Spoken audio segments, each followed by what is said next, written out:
मैं रिक्वेस्ट करूंगी माइकल सैनी जी से, जिला मीडिया प्रभारी आम आदमी पार्टी।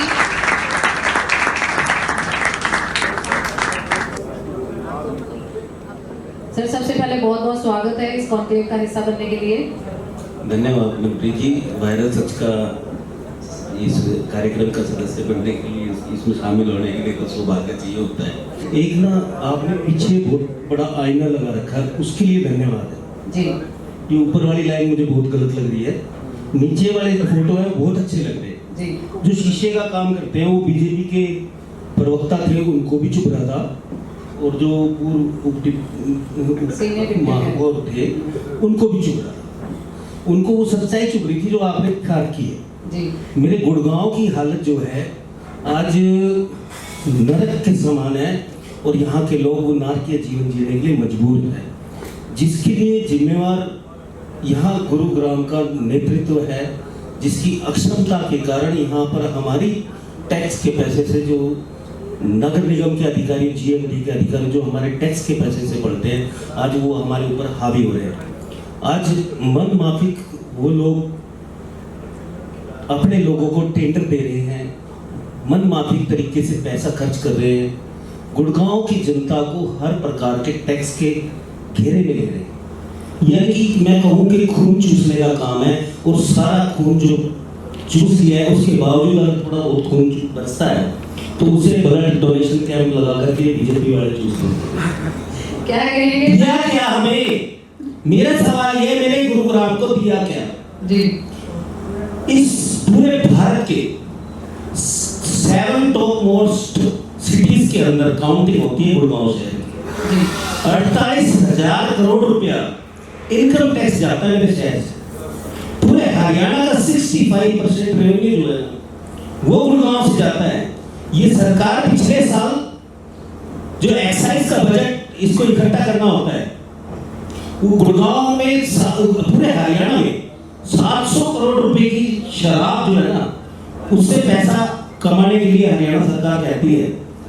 लेकिन मैं आपको बात बताऊं कि गुड़गांव, अकेला गुड़गांव 700 करोड़ के बजट में 419 करोड़ रुपए की शराब अकेले गुड़गांव में।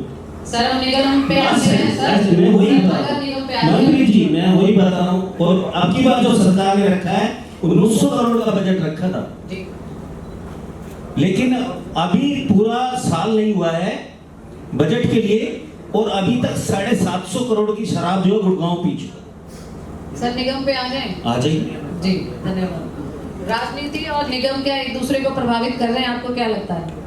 देखिए, मैं वही कह रहा हूँ, बिल्कुल प्रभावित करता है। राजनीति में अच्छे लोग आएंगे तो नगर निगम में भ्रष्ट अधिकारी हैं, उनकी वो पोल खुलेगी और वो अपनी मनमर्जी से कुछ नहीं कर पाएंगे। उनसे जो जनप्रतिनिधि होता है, जो क्षेत्र की समस्याएं ले जा करके रखता है जी, क्योंकि अधिकारी को नहीं पता कि मेरे मोहल्ले में क्या हो रहा है, मेरे वार्ड में क्या हो रहा है। वो मेरे क्षेत्र का जनप्रतिनिधि होगा, वो ही बताएगा जी। और वो जो जायज कीमत में वो काम होता होगा उसको वो कराएगा। जी जी। यदि कोई करप्शन हो रहा है तो उसे वो रोकने का काम करेगा, लेकिन ऐसा सौभाग्य मेरे गुड़गांव का नहीं है। डेवलपमेंट की अगर हम बात करें तो नगर निगम बनने के बाद क्या लग रहा है, कितनी डेवलपमेंट हुई है गुरुग्राम में? इसका नाम गुड़गांव से गुरुग्राम रख दिया, यही डेवलपमेंट है। ये डेवलपमेंट है। बाकी मिलेनियम सिटी कह लो तो मलिन सिटी है। अब जीएमडी बनाया, यहाँ पे जेब में डाल आमदनी उसका नाम है जी। ठीक है, जीएमडी का मतलब मैं आपको बता दूं, जेब में डाल आमदनी। वहां ऐसे ऐसे सलाहकार बैठे हैं, रिटायर्ड अधिकारी 6-6 साल से एक्सटेंशन ले रहे हैं। मैंने आरटीआई लगाई थी, आपके चैनल पर बताया था जी। इस गुड़गांव की जनता को 49 लक्कड़ बग्गे पकड़े थे मैंने, जिनकी 1.5 लाख रुपए तनख्वाहें हैं, 2 गाड़ियां 60-60 हजार रुपए, रूम रेंट वो अलग है और नौकर दे रखे हैं वो अलग है। 3-3 लाख रुपए में एक अधिकारी पड़ रहा है। 49 तो मैंने जब पकड़े थे, 49 जिन पे 34 करोड़ रुपए सालाना खर्च हो रहा है। ऐसे पिछले 6 सालों से इस गुड़गांव का जो पैसा है वो नगर निगम का ही जाता है जीएमडी में। वो एक हमारे सांसद है इस क्षेत्र के, इसको डुबोने वाले, यहाँ कहा था कि भाई जीएमडी बना देंगे तो यहाँ का पैसा यहीं रह जाएगा, लेकिन ये सफेद हाथी इसने 500 करोड़ रुपए नगर निगम से लिए, और नगर निगम ने पैसे का हिसाब मांगा तो नगर निगम के पास जवाब देते हैं कि भाई हमने तो वो पैसा खर्च कर दिया, हमारे पास जवाब नहीं है कि हमने कहाँ कहाँ खर्च किया, मतलब आई हुई होगी। यहाँ पे इन्होंने जीएमडीए ने इतने कई साल के टेंडर दे रखे हैं, जैसे इको ग्रीन को नगर निगम ने दे रखा है, 22 साल का टेंडर है भाई। बहुत महत्वपूर्ण विषय है, अगर आप लोग 2 मिनट सुने तो गौर से। 370 रुपए प्रति टन के हिसाब से कचरे के उठान का तय हुआ था इको ग्रीन से, और 630 रुपए प्रति टन के हिसाब से उस कचरे से बिजली उत्पादन का कार्य था।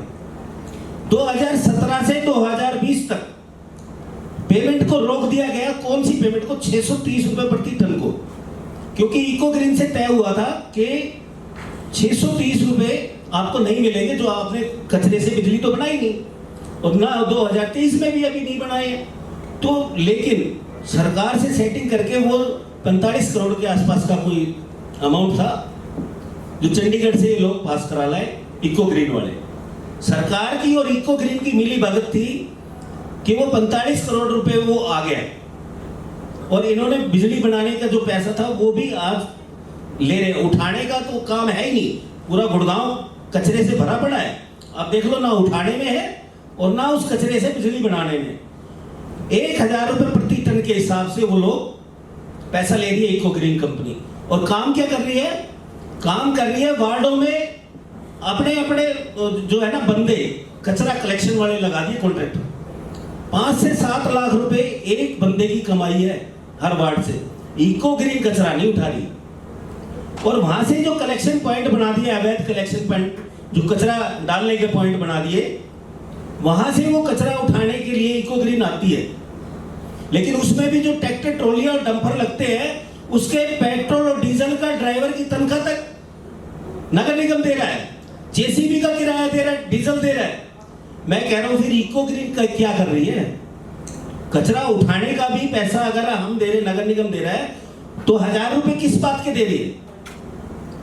इको ग्रीन जो है वो सरकार के किसी खास व्यक्ति की लगती है, तब इसको जो है ना यहाँ पे रखा हुआ है, वरना अधिकारी इसके पक्ष में नहीं है, जनता इसके पक्ष में नहीं है। ये सरासर घोटाले का एक पैमाना इको ग्रीन। समस्याएं तो बहुत है जो आपने बताई और भी लोगों ने बताई। हल क्या है इसका? इसका हल देखो, हल हम कहते हैं कि भाई आम आदमी पार्टी की सरकार आएगी तो ही हल बताएंगे, नहीं जी। मैं गुड़गांव का नागरिक हूँ, मेरे जो साथ में इस गुड़गांव के नागरिक है, मेरे भाई है। मैं कहता हूँ कि इस कचरे के ना वार्ड वाइज, जब तुमने 40 बढ़ा रहे थे, 35 थे पहले, अब तुम 36 बढ़ा, 36 में 100 परमानेंट कर्मचारी सफाई के लगा दो, उन्हीं का काम कूड़ा उठाने का लगा दो, और उन्हीं को जो है ना वहाँ पे परमानेंट 100 कर्मचारी सफाई के वहाँ पे सेट कर दो, और वहीं से कचरे उठा के भाई उनकी ट्रैक्टर ट्रॉलियां लगा दो, डंपर लगा दो, उनको वहाँ पहुँचाने में एक टीम अलग से लगा जी।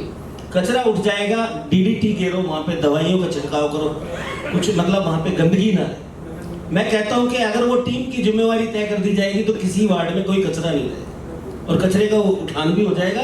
और बहुत सारी ऐसी कंपनियां, इको ग्रीन से कंपनी, बहुत अच्छी कंपनियां हैं, लेकिन ये सरकार उनको मौका ही नहीं दे रही। ये है बात।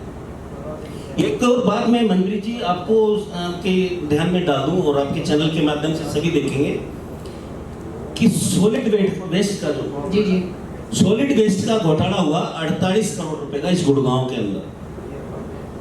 सॉलिड वेस्ट का घोटाला हुआ 48 करोड़ का। हमने आरोप लगाया कि भाई इसमें घोटाला हुआ है, इसकी जांच कर ली जाए। स्टेट विजिलेंस ने जांच की और 48 करोड़ में 4 अधिकारियों के बाय नेम उन्होंने रिकमेंडेशन की कि भाई इनके ऊपर कानूनी कार्रवाई की जानी चाहिए जी। लेकिन ये ईमानदार सरकार है, ईमानदार सरकार तो भाई भ्रष्टाचारियों के ऊपर कुछ करती नहीं जी। चाहे फिर तय बाजारी वाला घोटाला हो, जब हर दुकान में पूरे हरियाणा में माइकल सैनी ने आवाज उठाई कि जो स्वामित्व योजना थी उसकी आड़ में पैसे लिए गए और बहुत मोटा घोटाला हो रहा है। पूरे हरियाणा के जो दुकानदार थे, जो शहरी निकाय क्षेत्र में आते थे, स्वामित्व योजना के तहत उन्होंने जो अप्लाई करना चाहा तो उसमें 7 से 8 लाख, 10 से 10 लाख, कोई ज्यादा अगर करीब भी था तो 5-6 लाख रुपए में निपटा दिया, और उनकी अवैध तरीके से रजिस्ट्रियां हुई। इसमें एक प्रमुख शिकायत करता था, वो दबा दिया गया, वो भाग गया। मैंने इस मुद्दे को अपनी जिम्मेवारी उठाते हुए मैंने शिकायत महामहिम उपराज्यपाल महोदय को ये ज्ञापन के माध्यम से दी। तो इसमें मुख्य शिकायतकर्ता मैं बन गया। तो जब इसकी जांच के लिए हमने स्टेट विजिलेंस से कही कि भाई इसमें स्टेट विजिलेंस की जांच होनी चाहिए, तो स्टेट विजिलेंस की जांच इसमें ना कराते हुए नगर निगम से कराई। नगर निगम से कराई। नगर निगम ने मैंने 250 दुकानों की अनियमितता रजिस्ट्रियों में जो बढ़ती गई वो मैंने जांच की मांग की थी, लेकिन इन्होंने आधे अधूरे रिकॉर्ड पाए जोन 2 के, जोन 1 के नहीं पाए, जोन 2 के रिकॉर्ड पाए। उसमें भी इन्होंने 150 रजिस्ट्रियों के अंदर करप्शन की बात खुद नगर निगम की विजिलेंस ने मानी। अगर स्टेट विजिलेंस ने से जांच कराई होती इस हरियाणा सरकार ने, जिस पर वो यशपाल बत्रा जी भी कह रहे थे, मेरे साथ टीवी डिबेट पे बैठे थे हरियाणा चैनल पर, इन्होंने कहा भाई कोई प्रूफ है? तो मैंने कहा आ जाओ आपको प्रूफ दे देता हूं, आ जाओ आपको प्रूफ देता हूं कि ठीक है हम उनकी 15 दिन में कार्रवाई करके उनको जेल के अंदर डाल लेंगे। आज मेरे ख्याल उन बातों को जो है ना 1.25 साल हो गया। यशपाल बत्रा जी भी और उनकी भाजपा सरकार, मैंने यहाँ के जो मनमोहन है, मनमोहन कहूँगा तो डाबर साहब थोड़े से वो कह रहे हैं कि मनमोहन पे चले गए। इनके यहाँ पे भी हमारा एक विधायक है यहाँ पे, वो भी मोहन है, वो यहाँ पे बोलता नहीं है। और खट्टर साहब को ऐसे ही बंदे पसंद है जो बोलते नहीं है। अगली बार भी वो टिकट इसी को दिलाएंगे कि इससे शरीफ विधायक जो अदृश्य रहता है, जो ना जनता से बात कहता है ना हमारे से कुछ कहता है, कभी कोई मांग तक नहीं करता बेचारा।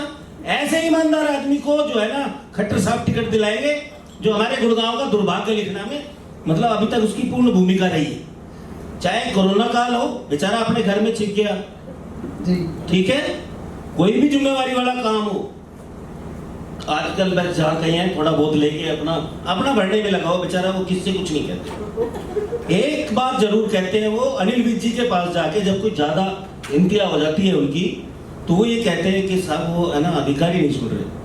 अधिकारी कहते हैं भाई खट्टर साहब ने हमें जो है ना डायरेक्ट कह रखा है इसकी नहीं सुननी है। एक आधी बार बोलता है, ज्यादा तो है ना सुनता है, कहता है भी नहीं बेचारा। एक आधी बार कहते एक आधी बार तुम इसको इग्नोर करो। तो इस बंदे ने हमारे गुड़गांव में, इसके फादर ने छोटे मोटे काम किए थे, उसकी वजह से इसको टिकट दे दी मोदी जी ने। काम क्या किया था इसके फादर ने? मोदी जी को अपने घर पे रखा था और खाना खिलाया था, उसकी सजा ये गुड़गांव शहर भोगता है। चलिए सर, बहुत बहुत धन्यवाद माइकल जी।